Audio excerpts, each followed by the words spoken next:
gaskiya ke makura ce wajen iya kula da miji. Ni da ba matarka ba, don Allah ka daina faɗa min irin wannan maganin, ba na so. Ai ita gaskiya sunanta gaskiya. Ni kin san idan kika wurge ni dole na faɗa. To na ji, ka san nan gidanka ne, bai kamata ka kawo ni ba saboda gudun ɓacin rana. Ashe dai ba za ki iya ba.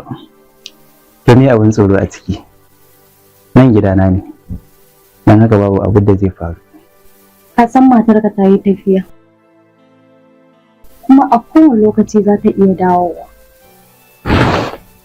Ke bari ki ji. Tafiyar matata ba za ta dawo ba sai nan da wata 2. Wani ne ba zan iya zama ni kaɗai ba.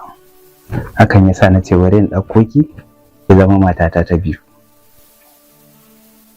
Gaskiya ku maza ku kuke kai kanku ga hallaka. Kinga, ba wa'azi na ce ki mun ba. Mu gama mu shiga daga ciki. Me yasa ba za mu koma bautar ba kawai mu dinga haɗuwa a can? Nan hankali na zai fi kwanciya. Kuma idan kika duba, ai kin fi ƙarfin hotel. Duba da ai anan gidan kuma muka fara haɗuwa ko? Muka saba. Ki kwantar da hankalin ki babu abin da zai faru a nan. Ni fa yanzu matata ko birge ni ma ba ta yi. Me yasa ka ce haka? Ni ma ban sani ba. Amma dai ina tunanin kina da wani sirri ne kawai. Abu wani sirri kawai dai. Ba sai kin faɗa ba. Dan Allah mai maza mu gama mu shiga daga ciki. Ko ya kika ce?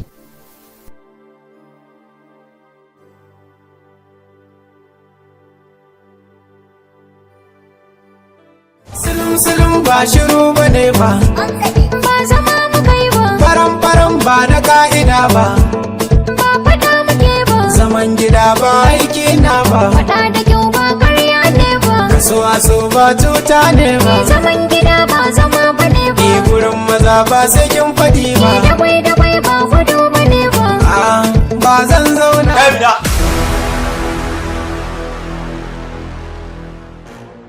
Salim, lafiya kake shigo mun cikin gida babu sallama kaman ba musulmi ba?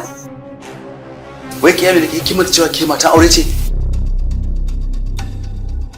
Wayan su abubuwa ba kike yi wannan ko ƴan mata ma ba su yin shi. Ni ba irin sauran matan auren da aka rena ba ce. Ni hutu na zo yi ba wahala ba. Ba zan takura kaina akan abin da ba zan iya ba. In ka ji za ka iya zama da ni ka zauna, in ba za ka iya maka ba ta tabbata. Ki bar min ruwa sha. Ni yarka ce ko yaya? To ba zan tafi ba. Idan kishin ya dame ka, ka tafi ka yi. Idan bai dame ka ba, sai ka ci.